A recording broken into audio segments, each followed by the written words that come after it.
नमस्कार दोस्तों, आज मैं आपको दुर्गा अष्टमी व्रत की कथा सुनाने जा रही हूँ। प्रेम से बोलिए दुर्गा माता की जय हो। बृहस्पति जी बोले, हे ब्राह्मण, आप अत्यंत बुद्धिमान, सर्वशास्त्र और चारों वेदों को जानने वालों में श्रेष्ठ हो। प्रभु कृपा कर मेरा वचन सुनो। चैत्र, आश्विन, माघ और आषाढ़ के शुक्ल पक्ष में नवरात्र का व्रत और उत्सव क्यों किया जाता है? हे भगवान, इस व्रत का क्या फल है, किस प्रकार करना उचित है और पहले इस व्रत को किसने किया है, सो विस्तार से कहो। बृहस्पति जी का ऐसा वचन सुनकर ब्रह्मा जी कहने लगे कि हे बृहस्पति, प्राणियों का हित करने की इच्छा से तुमने बहुत अच्छा प्रश्न किया है। जो मनुष्य मनोरथ पूर्ण करने वाली दुर्गा, महादेव, सूर्य और नारायण का ध्यान करते हैं, वे मनुष्य धन्य हैं। यह नवरात्र व्रत संपूर्ण कामनाओं को पूर्ण करने वाला है। इसके करने से पुत्र चाहने वाले को पुत्र, धन चाहने वाले को धन, विद्या चाहने वाले को विद्या और सुख चाहने वाले को सुख मिलता है। इस व्रत के करने से रोगी मनुष्य का रोग दूर हो जाता है और कारागार में बंद हुआ मनुष्य बंधन से छूट जाता है। मनुष्य की तमाम आपत्तियां दूर हो जाती हैं और उसके घर में संपूर्ण संपत्तियां आकर उपस्थित हो जाती हैं। बंध्या और काक बंध्या के इस व्रत के करने से पुत्र पैदा हो जाता है। समस्त पापों को दूर करने वाले इस व्रत के करने से ऐसा कौन सा मनोरथ है जो सिद्ध नहीं हो सकता है? जो प्राणी इस अलभ्य मनुष्य की देह को पाकर भी नवरात्र का व्रत नहीं करता है, वह माता पिता से हीन हो जाता है, अर्थात उसके माता पिता मर जाते हैं और उनके दुखों को भोगता है। उसके शरीर में कुष्ठ हो जाता है और अंगहीन हो जाता है। उसके संतान उत्पत्ति नहीं होती। इस प्रकार वह मूर्ख अनेक दुख भोगता हुआ इस व्रत को न करने वाला निर्दयी मनुष्य धन और धान्य से रहित होकर भूख और प्यास के मारे पृथ्वी पर घूमता फिरता है और गूंगा हो जाता है। जो साधवा स्त्री भूल से इस व्रत को नहीं करती है, वह पतिहीन होकर नाना दुखों को भोगती है। यदि व्रत करने वाला मनुष्य सारे दिन का उपवास न कर सके तो एक समय भोजन करे और उस दिन बांधवों के सहित नवरात्र का व्रत की कथा श्रवण करें। हे बृहस्पति, जिसने पहले इस महाव्रत को किया उसका पवित्र इतिहास मैं तुम्हें सुनाता हूँ, तुम सावधान होकर सुनो। इस प्रकार ब्रह्मा जी का वचन सुनकर बृहस्पति जी बोले, हे ब्राह्मण, मनुष्यों का कल्याण करने वाले इस व्रत के इतिहास को मेरे लिए कहो। मैं सावधान होकर सुन रहा हूँ। आपकी शरण आए हुए मुझ पर कृपा करो। ब्रह्मा जी बोले, पीठित नामक मनोहर नगर में एक अनाथ नाम का ब्राह्मण रहता था। वह भगवती दुर्गा का परम भक्त था। उसका संपूर्ण सद्गुरुओं से युक्त मानो ब्रह्मा की सबसे पहली रचना हो ऐसी यथार्थ नाम वाली सुमत नाम की एक अत्यंत सुंदरी पुत्री पैदा हुई। वह कन्या सुमति अपने पिता के घर बालकपन में अपनी सहेलियों के साथ क्रीड़ा करती हुई इस प्रकार बढ़ने लगी कि जैसे शुक्ल पक्ष की कला बढ़ती है। उसका पिता प्रतिदिन जब दुर्गा की पूजा और होम किया करता था, उस समय वह भी नियम से वहाँ उपस्थित होती थी। एक दिन वह सुमति अपनी सखियों के साथ खेलने लग गई और भगवती के पूजन में उपस्थित नहीं हुई। उसके पिता को पुत्री की ऐसी असावधानी देखकर क्रोध आया और पुत्री से कहने लगा, हे दुष्ट पुत्री, आज प्रभात से तूने भगवती का पूजन नहीं किया। इस कारण मैं किसी कुष्ठी और दरिद्र मनुष्य के साथ तेरा विवाह करूंगा। इस प्रकार कुपित पिता का वचन सुनकर सुमत को बड़ा दुख हुआ और पिता से कहने लगी, हे पिताजी, मैं आपकी कन्या हूँ, मैं आपके हर तरह से अधीन हूँ। जैसी आपकी इच्छा हो मेरा विवाह कर सकते हो। होगा वही जो मेरे भाग्य में लिखा होगा। मेरा इस पर पूर्ण विश्वास है। मनुष्य जाने कितने मनोरथों का चिंतन करता है, पर होता वही है जो भाग्य में विधाता ने लिखा है। जो जैसा कर्म करता है उसको फल भी उसी कर्म के अनुसार ही मिलता है, क्योंकि कर्म करना मनुष्य के अधीन है पर फल देव के अधीन है। जैसे अग्नि में पड़े हुए तृण आदि उसको अधिक प्रदप्त कर देती है, उसी प्रकार अपनी कन्या के ऐसे निर्भरता के कहे हुए वचन को सुनकर ब्राह्मण को और अधिक क्रोध आया। तब उसने अपनी कन्या का एक कुष्ठी के साथ विवाह कर दिया और अत्यंत क्रोधित होकर पुत्री से कहने लगा, जाओ जाओ, जल्दी जाओ, अपने कर्म का फल भोगो। देखें भला भाग्य भरोसे रहकर क्या करती हो। इस प्रकार से कहे हुए पिता के कटु वचनों को सुनकर सुमति मन में विचार करने लगी कि ओह, मेरा बड़ा दुर्भाग्य है जिससे मुझे ऐसा पति मिला। इस तरह अपने दुख का विचार करती हुई वह सुमति के साथ वन में चली गई और भयानक कुशायुक्त उस स्थान पर उसने रात बड़े ही कष्ट से व्यतीत करी। उस गरीब बालिका की ऐसी दशा देखकर भगवती पूर्व पुण्य के प्रभाव से प्रकट होकर सुमत से कहने लगी, हे दीन ब्राह्मणी, मैं तुम पर प्रसन्न हूँ। तुम जो चाहो वरदान मांग सकती हो। मैं प्रसन्न होने पर मनवांछित फल देने वाली हूँ। इस प्रकार भगवती दुर्गा का वचन सुनकर ब्राह्मणी कहने लगी, आप कौन हो जो मुझ पर प्रसन्न हुई हैं? यह सब मेरे लिए कहो और अपनी कृपा दृष्टि से मुझ दीन दासी को कृतार्थ करो। ऐसा ब्राह्मणी का वचन सुनकर देवी कहने लगी कि मैं आदि शक्ति हूँ और मैं ही ब्रह्मा, विद्या और सरस्वती हूँ। मैं प्रसन्न होने पर प्राणियों का दुख दूर कर उनको सुख प्रदान करती हूँ। हे ब्राह्मणी, मैं तुम पर तेरे पूर्व जन्म के पुण्य के प्रताप से प्रसन्न हूँ। तुम्हारे पूर्व जन्म का वृत्तांत सुनाती हूँ, सुनो। तू पूर्व जन्म में भील की स्त्री थी और अति पतिव्रता थी। एक दिन तेरे पति निषाद ने चोरी की। चोरी करने के कारण तुम दोनों को सिपाहियों ने पकड़ लिया और ले जाकर जेल खाने में कैद कर दिया। उन लोगों ने तेरे पति को भोजन भी नहीं दिया। इस प्रकार नवरात्रि के दिनों में तूने न तो कुछ खाया और न ही जल पिया। इसलिए 9 दिन तक नवरात्र का तेरा व्रत हो गया। हे ब्राह्मणी, उन दिनों में जो व्रत के प्रभाव से प्रसन्न होकर तुम्हें मनवांछित वस्तु दे रही हूँ। तुम्हारी जो इच्छा हो सो मांग लो। इस प्रकार दुर्गा देवी के कहे हुए वचन सुनकर ब्राह्मणी बोली, अगर आप मुझ पर प्रसन्न हैं तो हे दुर्गे, मैं आपको प्रणाम करती हूँ। कृपा कर मेरे पति के कोढ़ को दूर करो। देवी कहने लगी, उन दिनों में जो तुमने व्रत किया उस व्रत के एक दिन का पुण्य अपने पति को कोढ़ दूर करने के लिए अर्पण कर दो। मेरे प्रभाव से तेरा पति कोढ़ से रहित और सोने के समान शरीर वाला हो जाएगा। ब्रह्मा जी बोले। इस प्रकार देवी के वचन सुनकर वह ब्राह्मणी बहुत प्रसन्न हुई और पति को निरोग करने की इच्छा से ठीक है ऐसा बोली। तब उसके पति का शरीर भगवती दुर्गा की कृपा से कुष्ठहीन होकर अति क्रांति युक्त हो गया, जिसकी क्रांति के सामने चंद्रमा की क्रांति भी क्षीण हो जाती है। वह ब्राह्मणी पति की मनोहर देह को अति पराक्रम वाली समझकर स्तुति करने लगी, हे दुर्गे, आप दुर्गति को दूर करने वाली, तीनों जगत का संताप हरने वाली, समस्त दुखों को दूर करने वाली, रोगी मनुष्य को निरोग करने वाली, प्रसन्न होने पर मनवांछित वस्तु देने वाली और दुष्ट मनुष्यों का नाश करने वाली हो। तुम ही सारे जगत की माता और पिता हो। हे अम्बे, मुझ अपराध रहित अबला को मेरे पिता ने कुष्ठी मनुष्य के साथ विवाह कर मुझे घर से निकाल दिया। उनकी निकाली हुई पृथ्वी पर घूमने लगी। आपने ही मेरा इस आपत्ति रूप समुद्र से उद्धार किया है। हे देवी, मैं आपको प्रणाम करती हूँ। मुझ दिन की रक्षा करो। ब्रह्मा जी बोले कि हे बृहस्पति, इस प्रकार उस सुमति ने मन से देवी की बहुत स्तुति की। उससे की हुई स्तुति सुनकर देवी को बहुत संतोष हुआ और वह ब्राह्मणी से कहने लगी, हे ब्राह्मणी, तेरे उदालक नाम का अति बुद्धिमान, धनवान, कीर्तिमान और जितेंद्रिय पुत्र शीघ्र ही होगा। ऐसा कहकर वह देवी उस ब्राह्मणी से फिर कहने लगी, हे ब्राह्मणी, और जो कुछ तेरी इच्छा हो वही मनवांछित वस्तु मांग सकती है। ऐसा भगवती दुर्गा का वचन सुनकर सुमति बोली कि हे दुर्गे, अगर आप मेरे पर प्रसन्न हैं तो कृपा कर मुझे नवरात्रि व्रत विधि बतलाइए। हे दयावती, जिस विधि से नवरात्र व्रत करने से आप प्रसन्न होती हैं उस विधि को और उसके फल को मेरे लिए विस्तार से वर्णन कीजिए। इस प्रकार ब्राह्मणी से कहे वचन सुनकर दुर्गा देवी कहने लगी, हे ब्राह्मणी, मैं तुम्हारे लिए संपूर्ण पापों को दूर करने वाली नवरात्रि व्रत विधि को बताती हूँ, जिसको सुनने से तमाम पापों से छूटकर मोक्ष की प्राप्ति हो जाती है। आश्विन मास के शुक्ल पक्ष की प्रतिपदा से लेकर 9 दिन तक व्रत विधि पूर्वक करें। यदि दिन भर व्रत न कर सकें तो एक समय भोजन करें। पढ़े लिखे ब्राह्मणों से पूछकर घट की स्थापना करें और वाटिका बनाकर उसको प्रतिदिन जल से सींचें। महाकाली, महालक्ष्मी और महासरस्वती इनकी मूर्तियां बनाकर उनको नित्य विधि सहित पूजन करें और पुष्पों से विधि अनुसार अर्घ दें। बिजौरा के फूल से अर्घ देने से रूप की प्राप्ति होती है और जायफल से कीर्ति और दाग से कार्य की सिद्धि होती है। आंवले से सुख और केले से भूषण की प्राप्ति होती है। इस प्रकार फलों से अर्घ देकर तथा विधि हवन करें।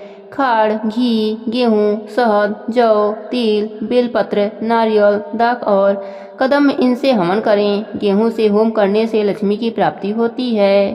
खीर से, चंपा के पुष्पों से, धन और पत्तों से तेज और सुख की प्राप्ति होती है। आंवले से कीर्ति और केले से पुत्र होता है। कमल से राज, सम्मान, सुख और संपत्ति की प्राप्ति होती है। खाड़, घी, नारियल, शहद, जौ और तिल इनसे तथा फलों से होम करने से मनवांछित वस्तु की प्राप्ति होती है। व्रत करने वाला मनुष्य इस विधान से होम कर आचार्य को अत्यंत नम्रता के साथ प्रणाम करें और यज्ञ की सिद्धि के लिए उसे दक्षिणा दें। इस महाव्रत को पहले बताई हुई विधि के अनुसार जो कोई करता है उसके सब मनोरथ सिद्ध हो जाते हैं, इसमें तनिक भी संशय नहीं है। इन 9 दिनों में जो कुछ दान आदि की दिया जाता है उसका करोड़ों गुना फल मिलता है। इस नवरात्र के व्रत करने से ही अश्वमेध यज्ञ का फल मिलता है। हे ब्राह्मणी, इस संपूर्ण कामनाओं को पूर्ण करने वाले उत्तम व्रत को तीर्थ, मंदिर अथवा घर में ही विधि के अनुसार करें। ब्रह्मा जी बोले कि हे बृहस्पति, इस प्रकार ब्राह्मणी को व्रत की विधि और फल बताकर देवी अंतर ध्यान हो गईं। जो मनुष्य या स्त्री इस व्रत को भक्ति पूर्वक करता है वह इस श्लोक में सुख पाकर अंत में दुर्लभ मोक्ष को प्राप्त हो जाता है। हे बृहस्पति, यह दुर्लभ व्रत का महात्म मैंने तुम्हारे लिए बतलाया है। ऐसे ब्रह्मा जी के वचन सुनकर बृहस्पति जी आनंद के कारण रोमांचित हो गए और ब्रह्मा जी से कहने लगे कि हे ब्राह्मण, आपने मुझ पर अति कृपा की, जो मुझ पर अमृत के समान इस नवरात्रि व्रत का महात्म्य सुनाया है। हे प्रभु, आपके बिना कौन इस महात्म्य को सुना सकता था। बृहस्पति जी के वचन को सुनकर ब्रह्मा जी बोले कि हे बृहस्पति, तुमने सब प्राणियों के हित करने वाले इस अलौकिक व्रत को पूछा, इसलिए तुम धन्य हो। यह भगवती शक्ति संपूर्ण लोगों की पालन करने वाली हैं। इस महादेवी के प्रभाव को कौन जान सकता है। प्रेम से बोलिए दुर्गा देवी की जय हो। संध्या गरीब विधवा और दलित औरत थी। कुछ समय पहले ही उसके पति का देहांत हो गया था। वह अकेले ही अपने बेटी माधवी का पालन पोषण कर रही थी। संध्या गांव के लोगों के घरों में झाड़ू लगाने का काम करती थी। वह माँ दुर्गा की परम भक्त थी। दलित होने के कारण उसे मंदिर में प्रवेश करना मना था। माँ दुर्गा में अपार श्रद्धा होने के कारण वह गांव के दुर्गा मंदिर के आगे भी साफ सफाई का काम करती थी। कुछ ही दिनों में नवरात्रि का व्रत शुरू होने वाला था। एक दिन उसकी बेटी माधवी बोली, माँ, इस बार नवरात्रि में मैं भी पूजा करूंगी और माँ दुर्गा की व्रत रखूंगी। संध्या बोली, बेटी, नवरात्रि का व्रत बहुत कठिन होता है, क्या तुम ठीक से कर पाओगी। माधवी बोली, हाँ माँ, मैं कर लूंगी। तब संध्या ने कहा, ठीक है, मैं भी तेरे साथ इस बार व्रत रखूंगी। इस तरह दोनों माँ बेटी व्रत करने की तैयारी शुरू कर दी। संध्या ने काम करके कुछ पैसों का इंतजाम करके पूजा का सामान खरीदा। आज नवरात्रि का पहला दिन था। संध्या ने माधवी से पूछा, तुम्हें भूख तो नहीं लगी है। माधवी ने हंसते हुए कहा, लगी तो है, पर थोड़ी थोड़ी। दोनों माँ बेटी दुर्गा माता को फूल अर्पित करने के लिए मंदिर जाती हैं। इन फूलों के सिवाय माँ दुर्गा को अर्पण करने के लिए उनके पास कुछ न था। मंदिर में प्रवेश करने पर पुजारी उन्हें मंदिर के द्वार पर ही रोककर बोला कि तुम माँ बेटी कहाँ अंदर जा रही हो, तुम्हें पता नहीं है कि तुम्हारे जाति वालों का मंदिर में जाना मना है। संध्या बोली, पुजारी जी, दुर्गा माता के लिए तो अपने सभी बच्चे एक समान होते हैं, फिर आप माता के मंदिर में आप हमारे साथ ऐसा भेदभाव क्यों करते हैं। तब पुजारी बोला, हमारी बराबरी करने वाली तुम होती कौन हो। सदियों पुराने रीति बदलने वाली तुम अपनी जात कैसे भूल गई। संध्या बोली, पुजारी जी, कृपया मेरी बेटी को माँ दुर्गा के दर्शन करके फूल चढ़ाने दीजिए। पुजारी बोला, अब तुम अपनी बेटी के मुंह में हमारा धर्म भी भ्रष्ट करोगी, चुपचाप यहाँ से निकल जाओ। इसके बाद पुजारी ने लोगों से कहा, देखो भाइयों, यह अछूत औरत होकर मंदिर में माँ दुर्गा के दर्शन करने आ गई हैं, इन्हें यहाँ से भगाओ, नहीं तो यह माता के मंदिर को भी भ्रष्ट कर देंगी। पुजारी की बात सुनकर बाहर खड़े लोगों ने माँ बेटी को भगा दिया, लेकिन इसी बीच उन सबसे नजर बचाकर माधवी चुपचाप मंदिर के द्वार में से माँ दुर्गा को फूल चढ़ा देती है। माँ दुर्गा का दर्शन न होने के कारण दोनों उदास होकर घर लौट आते हैं। अगले दिन सुबह जब मंदिर का द्वार पुजारी खोलता है तो देखकर हैरान हो जाता है कि कल के चढ़ाए सारे फूल मुरझा गए हैं, मगर द्वार के पास पड़े फूल अभी भी ताजे हैं। यह देखकर पंडित आश्चर्य में पड़ जाता है। वह सोचता है कि मंदिर तो मैंने अभी अभी खोला है, यह कल के चढ़ाए हुए फूल किसी भक्त के हैं जिनमें अभी भी ताजगी बाकी है। थोड़ी देर में ही यह बात पूरे गांव में फैल जाती है। सभी अपने आप को माता का सच्चा भक्त साबित करना शुरू कर देते हैं। सभी एक दूसरे को बता रहे थे कि फूल उनके द्वारा चढ़ाया गया है। इन सब से बेखबर संध्या व माधवी दोनों सच्चे मन से माता की भक्ति में मग्न थीं। इसी तरह दिन बीतते गए और महाअष्टमी आ गई। संध्या व माधवी ने माँ दुर्गा को भोग लगाने के लिए थोड़ा सा चना, पूड़ी व हलवा बनाया था। इस भोग सामग्री को संध्या ने बहुत ही मेहनत से इकट्ठा किया था। संध्या कहती है, माधवी आओ, व्रत के पारण का समय हो गया है। माँ की पूजा करने के बाद दोनों माँ बेटी अभी खाना खाने बैठी ही थीं कि बाहर से बूढ़ी औरत की आवाज आई, अरे कोई इस बुढ़िया को भी खाने के लिए कुछ दे दो, मैंने 2 दिन से कुछ नहीं खाया है। माधवी व उसकी माँ बाहर देखती हैं कि घर के बाहर एक बेहद कमजोर और बूढ़ी औरत एक लाठी का सहारा लेकर खड़ी थी। उस बूढ़ी औरत को देखकर उनके मन में दया उमड़ आती है। वह अपना खाना उस बुढ़िया को खाने के लिए दे देती हैं। बुढ़िया माई खाना खाकर तृप्त हो जाती हैं। वह उनको एक छोटी सी पोटली देते हुए कहती हैं कि इसे अपने पूजा के स्थान पर रख देना और इसे विजयदशमी के दिन ही खोलना। इसके बाद मंदिर में जाकर माता के दर्शन कर लेना। उसके बाद तुम्हारे सारे दुख दूर हो जाएंगे। दोनों माँ बेटी फिर थोड़े से फूल लेकर डरते डरते मंदिर पहुँचती हैं। उन्हें देखते ही पंडित बोलता है, अछूत कहिन की तुम दोनों आज फिर से मंदिर में आ गई। यह अछूत होते ही ऐसे हैं जो एक बार में बात को समझते ही नहीं। संध्या ने कहा, पुजारी जी, माता ने हमें मंदिर में पूजा करने से कभी मना नहीं किया। आप जैसे धर्म के ठेकेदार ही हमें मंदिर में प्रवेश नहीं करने देते हैं। बस इतना पता है कि माता के दरबार में हम सब बराबर होते हैं। माता के नज़रों में कोई भी छोटा या बड़ा नहीं होता, इसलिए हमें माता की पूजा व दर्शन कर लेने दीजिए। पंडित बोला, अब तुम मुझे पंडिताई का पाठ भी पढ़ाएगी। और वह मंदिर में आए हुए लोगों के तरफ देखते हुए कहता है, अरे भाइयों देखो, यह अछूत फिर से मंदिर में घुसने आ गई हैं। इससे पहले कि यह देवी के मंदिर को दूषित कर दें, इससे पहले ही इस अछूत को निकालकर बाहर करो। सारे लोग उन्हें खदेड़ने लगते हैं जैसे वह कोई जानवर हो। इसी भागदौड़ में माधवी के हाथ का फूल मंदिर के प्रांगण में गिर जाता है। अगले दिन जब सब मंदिर में जाते हैं तो वहाँ सब देखते हैं कि माधवी के हाथ से गिरे हुए फूल अभी भी ताजे हैं। पंडित बोलता है, लगता है यह माँ बेटी टोना जादू करने वाली हैं। उन्होंने ही मंदिर पर जादू किया हुआ है। भाइयों, उन्हें पकड़कर यहाँ लाना होगा। उनका फैसला यहीं देवी माँ के सामने होगा।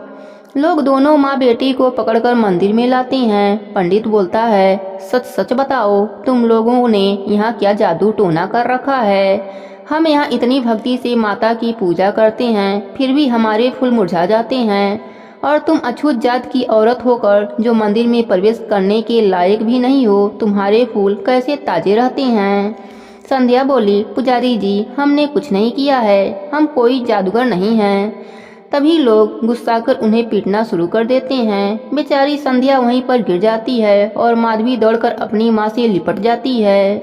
तभी वहाँ अचानक से तेज आंधी चलने लगती है। सारे पंडाल उजड़ जाते हैं। इसके बाद आगे का दृश्य देखकर लोगों की आंखें फटी की फटी रह जाती है। उनके सामने साक्षात माँ दुर्गा प्रकट होती हैं। वहाँ उपस्थित पुजारी व सभी लोग माँ के सामने सर झुका लेते हैं। संध्या व माधवी माता को देख रोने लगती हैं। दुर्गा माता कहती हैं, मेरा भक्त वही है जो सच्चे मन से मेरी पूजा करे। तुम लोग क्या सोचते हो कि भक्ति सिर्फ सजावट व पंडाल से होती है? भक्ति सीखनी है तो मेरे इस भक्त से सीखो। इसकी भक्ति के तेज से ही इसके द्वारा बनाई भोजन को खाकर मैं तृप्त हो गई। दुर्गा माता की बात सुनकर संध्या व माधवी के आश्चर्य का कोई ठिकाना न रहा। दोनों माँ बेटी समझ चुकी थीं कि उस बुढ़िया के भेष में स्वयं माता दुर्गा आई थीं। फिर संध्या माता को प्रणाम करके कहती है कि हे ममतामयी माँ, हम सब आपके पुत्र हैं, सबको क्षमा कर दीजिए। पुजारी को भी अपने गलती का एहसास हो गया था और वह भी कहता है कि माँ, हमसे बहुत बड़ा अपराध हो गया है, हमें माफ कर दीजिए। मैंने संध्या व माधवी जैसे कई भक्तों को इस मंदिर में आने से रोककर मैंने बहुत बड़ा अपराध किया है। सभी के इस प्रकार माफी मांगने से देवी माता का क्रोध शांत हो जाता है। इसके साथ ही आंधी थम जाती है। बुझे हुए दिए फिर से जलने लगते हैं। माँ दुर्गा कहती हैं कि आज माधवी व संध्या के भक्ति से प्रसन्न होकर मैं इस गांव को सुख समृद्धि और धन धान से भरपूर होने का आशीर्वाद देती हूँ। इतना कहकर माँ दुर्गा वहाँ से अंतर ध्यान हो जाती हैं। सारे गांव वाले माधवी व संध्या से माफी मांगते हैं। उस दिन के बाद किसी का भी चाहे छोट जात का हो चाहे बड़ी जात का हो मंदिर में प्रवेश वर्जित नहीं रहता है। आज विजयादशमी थी। जब संध्या व माधवी ने वह पुटली खोली तो उनमें से बहुत सारे हीरे जवाहरात और माणिक निकले। यह देखकर दोनों के आंखों में आंसू आ गए और मन माता के प्रति श्रद्धा से भर गया। उस दिन से उनके जीवन में कोई भी कमी न रह गई। हे ममतामयी माँ, जैसे आपने माँ बेटी पर अपनी कृपा करी वैसे ही अपने सभी भक्तों पर अपनी कृपा बनाए रखना। प्रेम से बोलिए दुर्गा माता की जय हो। एक राज्य में एक राजा रहते थे जिनका नाम स्पर्श था। वह राजा बहुत ही प्रतापी और दानी थे। वह माँ दुर्गा का प्रिय भक्त थे। माँ दुर्गा का पूजा हमेशा किया करते थे। उनके पास माँ भगवती की कृपा से सब कुछ था, परंतु राजा के कोई संतान न थे। इस बात से राजा बड़ा ही दुखी रहते थे। उन्होंने माता भगवती से प्रार्थना की कि हे माँ, आप मुझे पुत्र का सुख प्रदान कर दो, तब मेरी सारी परेशानियां खत्म हो जाएंगी। माँ भगवती ने राजा स्पर्श की बात स्वीकार कर ली। तब माँ भगवती ने सपने में राजा स्पर्श को दर्शन दिया और कहा कि तुम्हारे यहाँ मेरे आशीर्वाद से 2 कन्याओं का जन्म होगा। ऐसा कहकर माँ भगवती वहाँ से अंतर ध्यान हो गयीं। कुछ समय बीत जाने के बाद रानी को एक सुंदर कन्या प्राप्त हुई। जब राजा ने सुना कि उनके वहाँ एक सुंदर कन्या ने जन्म लिया है तब राजा खुशी के मारे झूम उठा। राजा बहुत खुश हुआ। राजा ने पूरे राज्य में घोषणा करवा दी कि सभी को इस खुशी में शामिल होने के लिए मैं निमंत्रण दे रहा हूँ। सभी लोग इस शुभ अवसर पर एकत्रित हों। सभी को भोजन कपड़े दिए जाएंगे।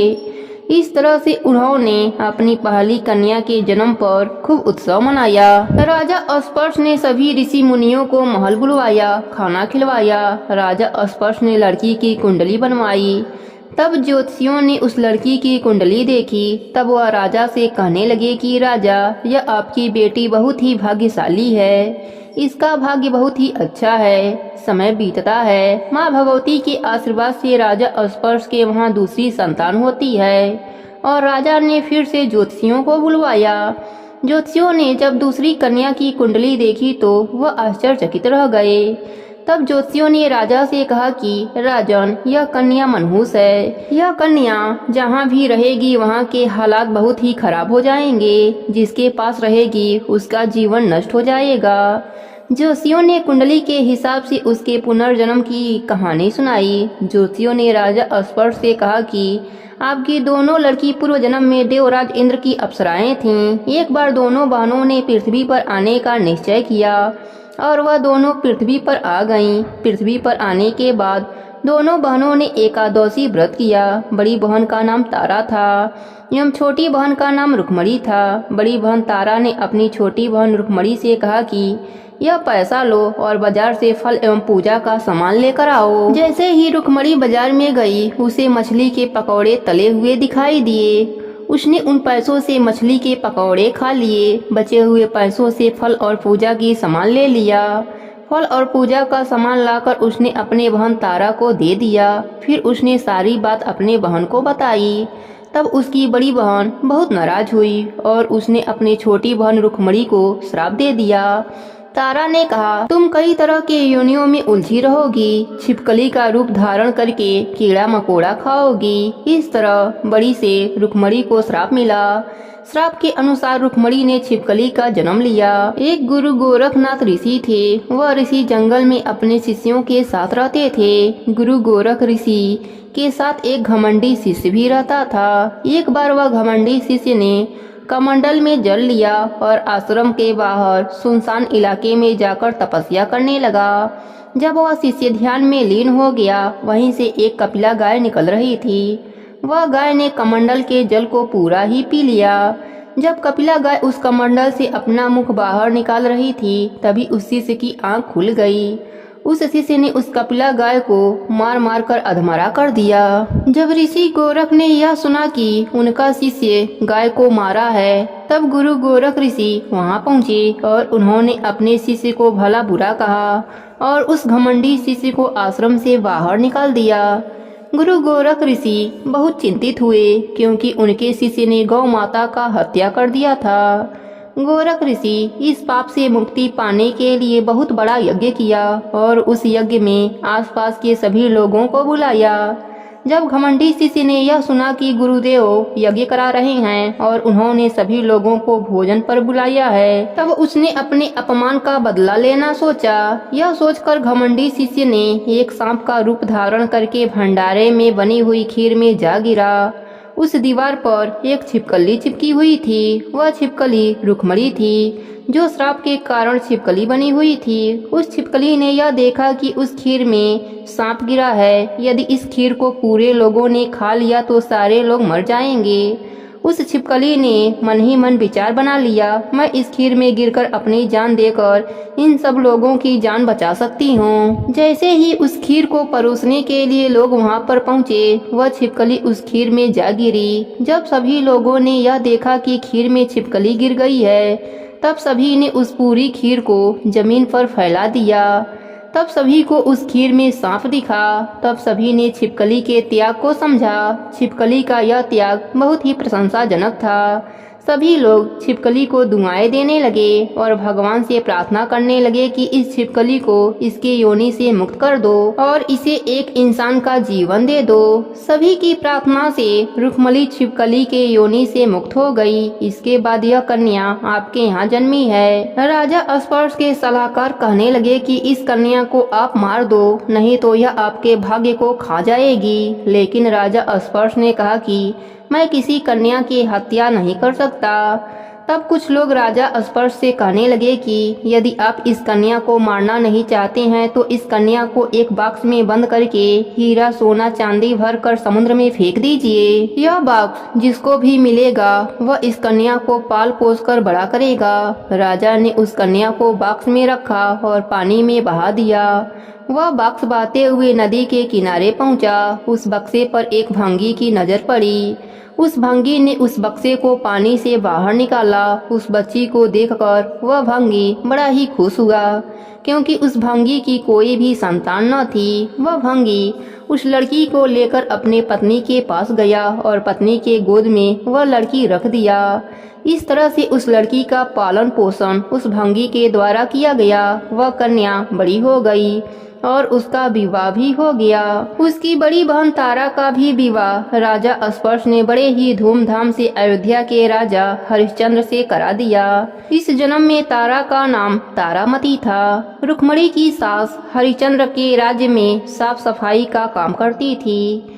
एक बार उसकी सास की तबीयत खराब हो गई। रुक्मणी ने राजा हरिश्चंद्र के राज्य में साफ सफाई के लिए गई। जब तारामती की नजर रुक्मणी पर पड़ी, तब उसने पूर्व जन्म के अच्छे कामों के कारण रुक्मणी को पहचान गई। तारामती ने रुक्मणी को अपने पास बुलाकर बैठने को कहा। तब रुक्मणी ने कहा, आप एक रानी हैं और मैं एक नौकरानी हूँ, मैं आपके पास कैसे बैठ सकती हूँ। तब तारामती ने कहा, बहन, पूर्व जन्म में तुम मेरी सगी बहन थी। एकादशी का व्रत खंडित करने के कारण तुम्हें छिपकली की योनि में जाना पड़ा। जो होना था सो हो चुका। अब तुम अपने इस जन्म को सुधारने का उपाय करो तथा भगवती वैष्णो माता की सेवा करके अपना जन्म सफल बनाओ। यह सुनकर रुक्मणी को बड़ा ही प्रशंसा हुई और उसने उपाय पूछा। रानी ने बताया कि वैष्णो माता सब मनोरथों को पूर्ण करने वाली हैं। जो लोग श्रद्धा पूर्वक माता का पूजन व जागरण करते हैं उनकी सब मनोकामनाएं पूर्ण हो जाती हैं। रुक्मणी ने प्रसन्न होकर माता की मनौती करते हुए कहा, हे माता, यदि आपकी कृपा से मुझे एक पुत्र प्राप्ति हो जाए तो मैं आपकी पूजन व जागरण करवाऊंगी। माता ने प्रार्थना को स्वीकार कर लिया। फलस्वरूप 10वें महीने उसके गर्भ से एक अत्यंत सुंदर बालक ने जन्म लिया। परंतु दुर्भाग्यवश रुक्मणी को माता का पूजन जागरण करने का ध्यान न रहा। जब वह बालक 5 वर्ष का हुआ तो एक दिन उसे चेचक निकल आई। रुक्मिणी दुखी होकर अपने पूर्व जन्म की बहन तारामती के पास आई और बच्चे की बीमारी का सब वृतांत कह सुनाया। तब तारामती ने कहा, तू जरा ध्यान करके देख कि तुझसे माता के पूजन में कोई भूल तो नहीं हुई है। इस पर रुक्मणी को 6 वर्ष पहले की बात याद आ गई। उसने अपराध स्वीकार कर लिया। उसने फिर मन में निश्चय किया कि बच्चे को आराम आने पर जागरण अवश्य ही करवाऊंगी। भगवती की कृपा से बच्चा दूसरे ही दिन ठीक हो गया। तब रुक्मणी ने देवी के मंदिर में ही जाकर पंडित जी से कहा कि मुझे अपने घर माता का जागरण करवाना है, अतः आप मंगलवार को मेरे घर पधार कर कृतार्थ करें। पंडित जी बोले, अरे रुक्मणी, तुम यहीं 5 रुपए दे जाओ, मैं तेरे नाम से मंदिर में ही जागरण करवा दूंगा। तू नीच जात की स्त्री है, इसलिए हम तेरे घर जाकर देवी का जागरण नहीं करवा सकते। रुक्मिणी ने कहा, हे पंडित जी, माता के दरबार में तो ऊंच नीच का कोई विचार नहीं होता। वह तो सब भक्तों पर समान रूप से कृपा करती हैं, अतः आपको कोई ऐतराज नहीं होना चाहिए। इस पर पंडित जी ने आपस में विचार करके कहा, यदि महारानी तुम्हारे जागरण में पधारें तब तो हम भी स्वीकार कर लेंगे। यह सुनकर रुक्मिणी महारानी के पास गई और सब वृतांत कह सुनाया। तारामती ने जागरण में सम्मिलित होना सहर्ष स्वीकार किया। जिस समय रुक्मिणी पंडित जी से यह कहने के लिए गई, महारानी जी जागरण में आएंगी, उस समय सेननाई वहां था। उसने सब सुन लिया और महाराजा हरिश्चंद्र को जाकर सूचना कर दी। राजा को सेननाई की बात पर विश्वास न हुआ। महारानी भंगियों के घर जागरण में नहीं जा सकती, फिर भी परीक्षा लेने के लिए उसने रात को अपनी अंगुली पर थोड़ा सा चीरा लगा लिया, जिससे नींद न आए। रानी तारामती ने जब देखा कि जागरण का समय हो रहा है परंतु महाराज को नींद नहीं आ रहा है, तो उसने माता वैष्णो देवी से मन ही मन प्रार्थना की, हे माता, आप किसी उपाय से राजा को सुला दें ताकि मैं जागरण में सम्मिलित हो सकूं। राजा को नींद आ गई। तारामती रोशनदान से रस्सा बांधकर महल से उतरी और रुक्मिणी के घर जा पहुंची। उस समय जल्दी के कारण रानी के हाथ से रेशमी रुमाल तथा पांव का एक कंगन रास्ते में ही गिर पड़ा। उधर थोड़ी देर बाद राजा हरिश्चंद्र की नींद खुल गई। वह भी रानी का पता लगाने निकल पड़े। उसने मार्ग में कंगन व रुमाल देखा। राजा ने दोनों चीजें रास्ते से उठाकर अपने पास रख ली और जहां जागरण हो रहा था वहां जा पहुंचा। वह एक कोने में चुपचाप बैठकर दृश्य देखने लगा। जब जागरण समाप्त हुआ तो सबने माता की अरदास की। उसके बाद प्रसाद बांटा गया। रानी तारामती को जब प्रसाद मिला तो उसने झोली में रख लिया। यह देख लोगों ने पूछा, आपने प्रसाद क्यों रख लिया? यदि आप नहीं खाएंगी तो कोई भी प्रसाद नहीं खाएगा। रानी बोली, तुमने प्रसाद दिया वह मैंने महाराज के लिए रखा है, अब मुझे मेरा प्रसाद दे दो। अब की बार प्रसाद ले तारा ने खा लिया। इसके बाद सब भक्तों ने माँ का प्रसाद खाया। इस प्रकार जागरण समाप्त करके प्रसाद खाने के पश्चात रानी तारामती महल की तरफ चली। तब राजा ने आगे बढ़कर रास्ता रोक लिया और कहा, तूने नीचों के घर का प्रसाद खा अपना धर्म भ्रष्ट कर लिया है, अब मैं तुझे अपने घर कैसे रखूं? तूने तो कुल की मर्यादा व प्रतिष्ठा का भी ध्यान नहीं रखा। जो प्रसाद तू अपनी झोली में मेरे लिए लाई है उसे खिलाकर मुझे भी तू अपवित्र करना चाहती है। ऐसा कहते हुए जब राजा ने झोली की ओर देखा तो भगवती की कृपा से प्रसाद के स्थान पर उसमें चंपा, गुलाब, गेंदे के फूल, कच्चे चावल और सुपारियां दिखाई दी। यह चमत्कार देख राजा आश्चर्यचकित रह गया। राजा हरिश्चंद्र रानी तारा को साथ ले महल लौट आया। वहीं रानी ने ज्वाला मैया की शक्ति से बिना माचिस या चमक पत्थर की सहायता से राजा को अग्नि प्रज्वलित करके दिखाया, जिसे देखकर राजा का आश्चर्य का ठिकाना न रहा। रानी बोली, प्रत्यक्ष दर्शन पाने के लिए बहुत बड़ा त्याग होना चाहिए। यदि आप अपने पुत्र रोहितार्ष की बलि दे सकें तो आपको दुर्गा देवी के प्रत्यक्ष दर्शन हो जाएंगे। राजा के मन में तो देवी के दर्शन की लगन हो गई थी। राजा ने पुत्र मोह त्याग कर रोहितास का सिर देवी को अर्पण कर दिया। ऐसी सच्ची श्रद्धा एवं विश्वास देख माता दुर्गा सिंह पर सवार हो उसी समय प्रकट हो गईं और राजा हरिश्चंद्र दर्शन करके कृतार्थ हो गए। मरा हुआ पुत्र भी जीवित हो गया। चमत्कार देख राजा हरिश्चंद्र गदगद हो गए। उन्होंने विधि पूर्वक माता का पूजन करके अपराधों की क्षमा मांगी। इसके बाद सुखी रहने का आशीर्वाद दे माता अंतर ध्यान हो गईं। राजा ने तारा रानी की भक्ति की प्रशंसा करते हुए कहा, तारा, तुम्हारे आचरण से मैं अति प्रसन्न हूँ। मेरे धन्य भाग जो तुम मुझे पत्नी रूप में प्राप्त हुई हो। आयुप्रत्न सुख भोगने के पश्चात राजा हरिश्चंद्र, रानी तारा एवं रुक्मणी भगनी तीनों ही मनुष्य योनि से छूटकर देवलोक को प्राप्त हुए। माता के जागरण में तारा रानी की कथा को जो मनुष्य भक्ति पूर्वक पढ़ता या सुनता है उसकी सभी मनोकामनाएं पूर्ण हो जाती हैं, सुख समृद्धि बढ़ती है, शत्रुओं का नाश हो जाता है। प्रेम से बोलिए तारा रानी की जय हो, दुर्गा माता की जय हो। अब सुनते हैं व्रत में सुनी जाने वाली 9 देवियों की कथा। पहले सुनते हैं महाकाली देवी की कथा। एक बार पूरा संसार प्रलयग्रस्त हो गया, चारों ओर पानी ही पानी दिखाई देता था। उस समय भगवान विष्णु के नाभि से एक कमल उत्पन्न हुआ। उस कमल से ब्रह्मा जी निकले। इसके अलावा भगवान नारायण के कानों में से कुछ मैल भी निकला। उस मल से कैटभ और मधु नाम के 2 दैत्य बन गए। जब उन दैत्यों ने चारों ओर देखा तो ब्रह्मा जी के अलावा उन्हें कुछ भी दिखाई नहीं दिया। ब्रह्मा जी को देखकर वह दैत्य उनको मारने दौड़े। तब भयभीत हुए ब्रह्मा जी ने विष्णु भगवान की स्तुति करी। स्तुति से विष्णु भगवान की आंखों से जो महामाया योग्य निद्रा के रूप में निवास करती थीं वह लोप हो गईं और विष्णु भगवान की नींद खुल गई। उनके जागते ही वे दोनों दैत्य भगवान विष्णु से लड़ने लगे। इस प्रकार 5000 वर्ष तक युद्ध चलता रहा। अंत में भगवान की रक्षा के लिए महामाया ने असुरों की बुद्धि को बदल दिया। तब वह असुर विष्णु भगवान से बोले, हम आपके युद्ध से प्रसन्न हैं, जो चाहो वर मांग लो। भगवान ने मौका पाया और कहने लगे, यदि हमें वर देना चाहते हो तो यह वर दो कि दैत्यों का नाश हो। दैत्यों ने कहा, ऐसा ही होगा। ऐसा कहते ही महाबली दैत्यों का नाश हो गया। जिसने असुरों की बुद्धि को बदला था वह महाकाली थीं। प्रेम से बोलिए महाकाली की जय हो। दूसरी देवी हैं महालक्ष्मी माता। एक समय महिषासुर नाम का एक दैत्य हुआ। उसने समस्त राजाओं को हराकर पृथ्वी और पाताल पर अपनी अधिकार जमा लिया। जब वह देवताओं से युद्ध करने लगा तो देवता भी उससे युद्ध में हाहाकार करके भागने लगे। भागते भागते वे भगवान विष्णु के पास पहुँचे और उस दैत्य से बचने के लिए स्तुति करने लगे।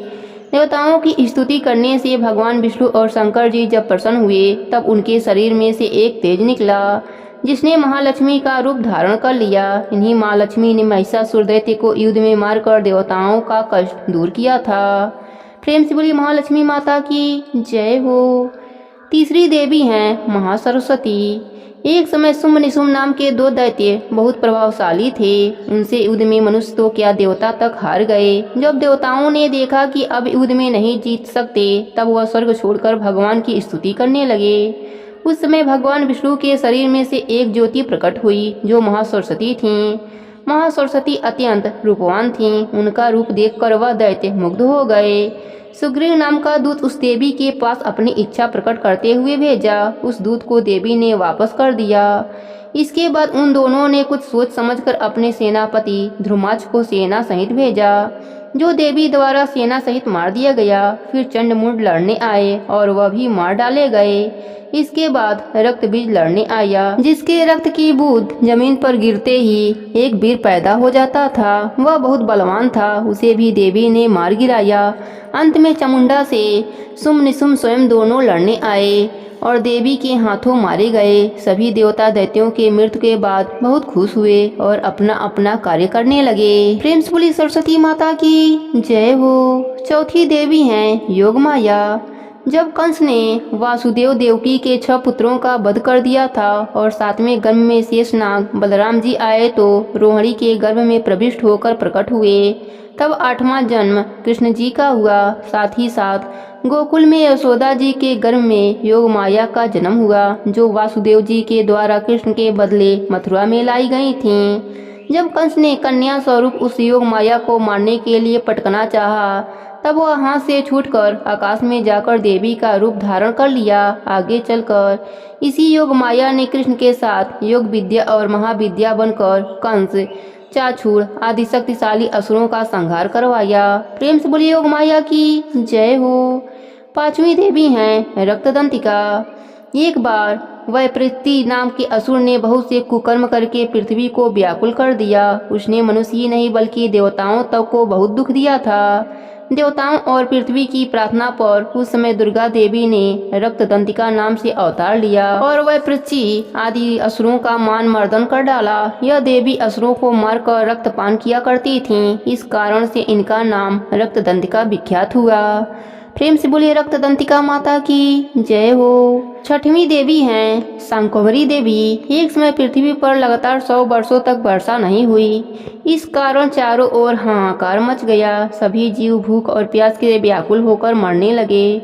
उस समय मुनियों ने मिलकर देवी भगवती की उपासना करी। तब जगदम्बा ने शाकंभरी नाम से स्त्री रूप में अवतार लिया और उनकी कृपा से जल की वर्षा हुई, जिससे पृथ्वी के समस्त जीवों को जीवन दान प्राप्त हुआ। प्रेम से बोलिए शाकंभरी देवी की जय हो। सातवीं देवी हैं दुर्गा जी। एक समय भारतवर्ष में दुर्गम नाम का राक्षस हुआ।